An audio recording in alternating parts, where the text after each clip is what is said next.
Hello everybody, Mr. Scary Muffin here, and a couple of you guys were asking me about my team. They wanted the details of what I was using for the International Challenge back in April, and I figured I will make a video for you guys and share it with you.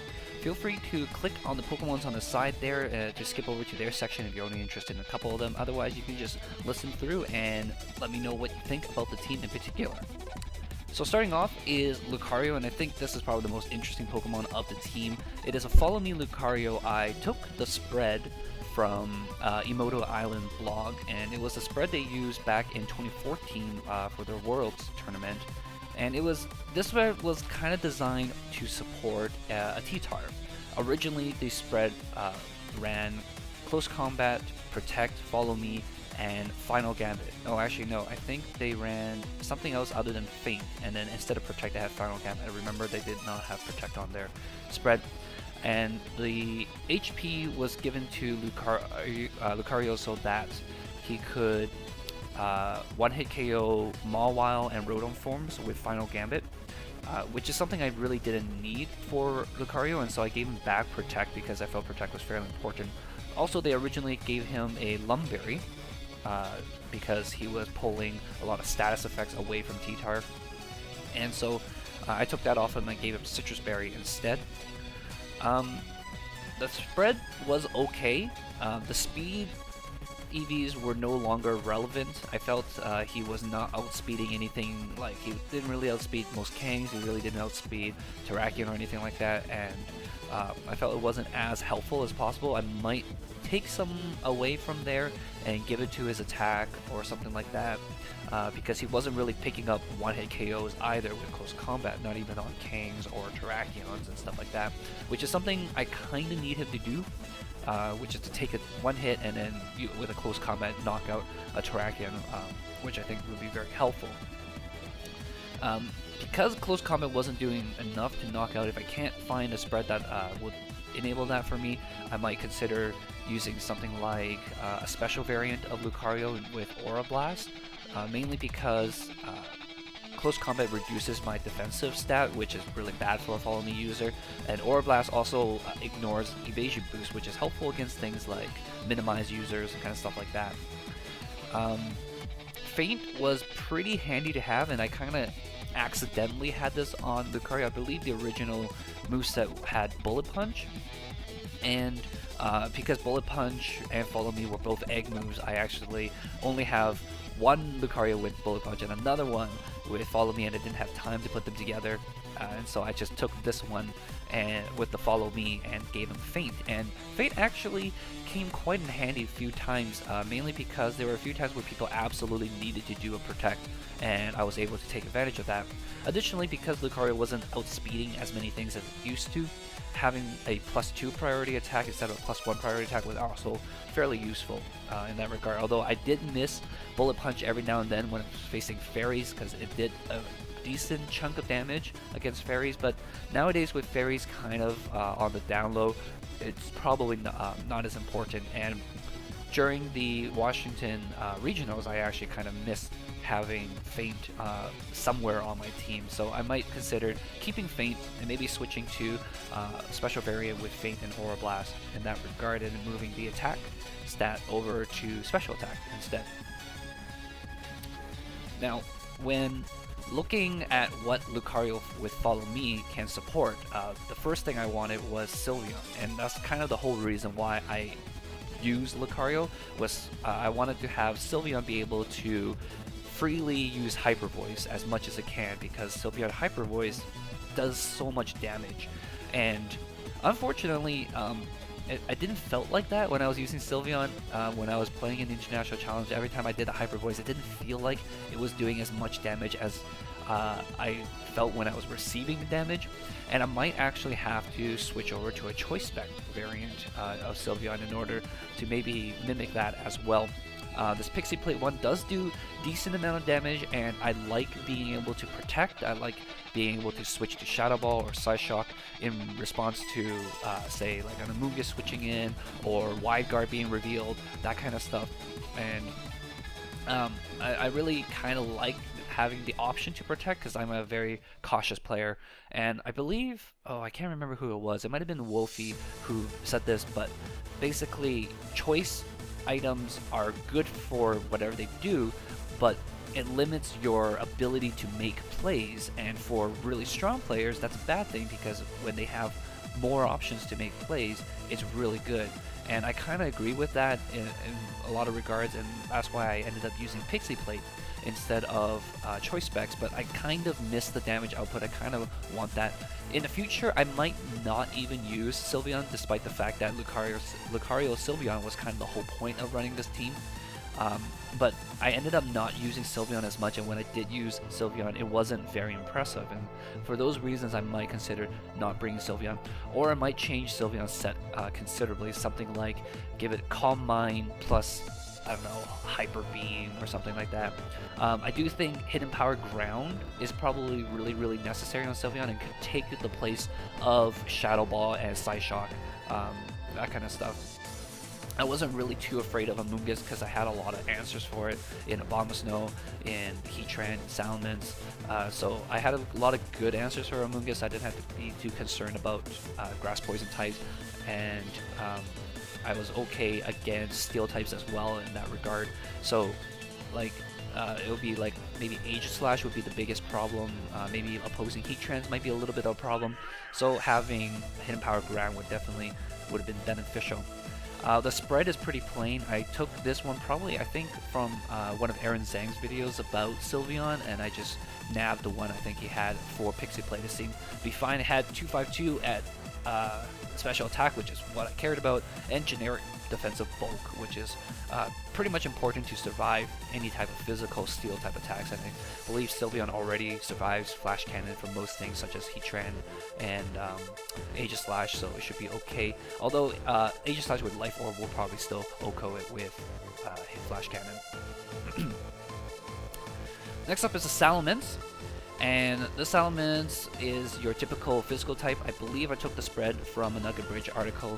244 attack will pick up all the pertinent one-hit KOs, and anything else would not really matter. 188 speed is all you really need after Dragon Dance, and the rest went into HP for generic bulk. Originally, I wanted to use a special variant of Salamence with Hyper Voice, so I could have double Follow Me and Hyper Voice kind of users, but I realized I didn't have as many physical attackers on my team because I only really had Landers. Lucario really didn't count as a physical type attacker, so I ended up using Salamence more as a physical type attacker. During Washington Regionals, I saw a lot of people using mixed sets, things with like Hyper Voice, Double Edge, and Draco Meteor, or Double Edge, Earthquake, and Draco Meteor, Flamethrower, Double Edge, and Hyper Voice, that kind of stuff. So I see a lot of mixed Ments sets, and it kind of made me want to perhaps run it because mixed Ments is fairly strong. Having Draco Meteor is a really good answer for Hydreigons and opposing Salamences, while having Hyper Voice gives you the option to ignore redirection and also ignore things like burns and intimidate, so you have the option to still do decent damage without switching out and switching back in kind of stuff. Overall, I think Salamence did a really good job, and between I used Metagross during Washington Regionals, and I feel like I might want to switch back to Salamence. Metagross did pretty good for me, but I wasn't super comfortable with it. I wasn't super familiar with it, so I might switch back to Salamence a little bit and just get more practice between the two of them, or maybe even switch back to Kang, which is something I'm way more familiar with. This Landorus spread is the spread I got from Zach Drakeham, and it is a very good spread. Very tanky. It will survive things that you normally don't think it would survive, such as Hidden Power Ice from Full Investment Modest Zapdos. Surprisingly, this spread actually got knocked out by a Expert Belt Raikou Hidden Power Ice, and it kind of surprised me without a crit too. Having Earthquake probably wasn't as strong on this Landorus on this team because I didn't have that many partners for him to freely Earthquake next to. But even when during Washington Regionals, where I only had one Levitate user to Earthquake next to it, I still found myself being able to Earthquake on demand when I needed to. Like, I could protect Earthquake one turn and then switch out an Earthquake again a second turn if necessary, that kind of stuff. One of the important things to note about this spread is that it does not outspeed Jolly Mamoswine. So if somebody has a Jolly Mamoswine with Choice Scarf, then they will outspeed you, and Icicle Crash will knock you out, which is something that totally caught me by surprise during one of my practice games. But the number of Jolly Mamoswines running around is probably very, very small, and it's just something to keep in mind if you ever notice that. Because normally the way I deal with Choice Scarf Mamoswine is I just U-turn them and get the heck out of there, and then switch into something to resist the incoming Icicle Crash, but being outsped definitely caught me by surprise. The rest of the moves is fairly standard. I think having knockoff somewhere around there would be kind of nice, but every other move is kind of necessary. Superpower is really necessary. Earthquake is your stab move. Rock Slide is super necessary. So the only one that might be able to switch out for knockoff is U-turn, but U-turn is really good on a Scarf user because you could just do some damage and get out, and it's like switching out on the first turn. So it is a nice option to have, but having a Choice Scarf knockoff user is also really good, especially on this team where I don't have any dark coverage. The Heatran, I had a timid Heatran that I got off of Hung Yu, one of my one of the local competitors in the BC region, and he gave me this perfect one, which was great. I kind of wish I had a modest one for kind of the semi-trick room teams, but having a timid one forced me to basically go full speed and full special attack investments so that I can outspeed other Heatrans and try to one-hit KO them with Earth Power. And really, having the Shuka Berry, having Earth Power and stuff like that is fully designed for the mirror match, for the Heatran 1v1, or having just Heatran on the field at the same time, because you want to outspeed them and knock them out with Earth Power. And if they happen to win the speed tie, you still survive with Shuka Berry.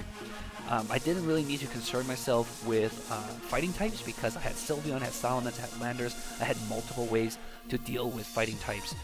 Despite Lucario and Heatran and Abomasnow all being weak to fighting types, I was sure that having 3 answers for fighting types would help them survive. So I wasn't too concerned giving it Tropical Berry.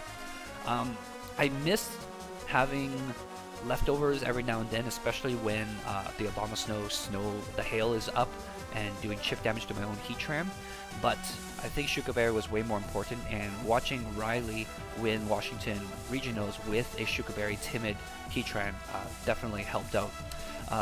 Speaking of Riley, instead of having Heat Wave, he had only Flamethrower, which did a lot of damage throughout the sets that I saw, and it was 100% accurate, which is really helpful.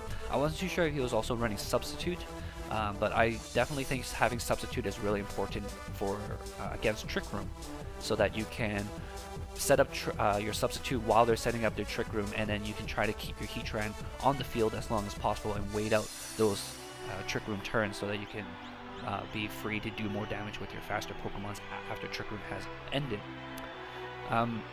I think I actually really like the spread. I keep coming back to it. The only thing I mentioned, I might consider things like safety goggles or stuff like that, or I might just simply not pair it with Abomasnow, because the self-chip does hurt a little bit, but I feel like the moveset is fairly strong, even if I might consider having Fire Blast or Overheat instead of Substitute, which is something that a lot of people have started running just to have ways to one-hit KO Aegis Slash in shield form, which is really helpful to have. When I was deciding on my last Pokemon for the team, I knew I needed something that had ice coverage, and something that had water coverage would be better. Sorry, grass coverage for bulky water types would also be good, and that's how I ended up with Abomasnow. And originally I thought about using Giga Drain, and I think I actually ended up using Giga Drain on my team during the International Challenge, but I feel in the end that Energy Ball was probably better, The spread I got from, oh gosh, I think it was on a Nugget Bridge article. It was something like 2013 spread or something like that, and they had something in the line of it's good enough. If it's good enough for Sage and Park, it's good enough for me, and I agree wholeheartedly with that.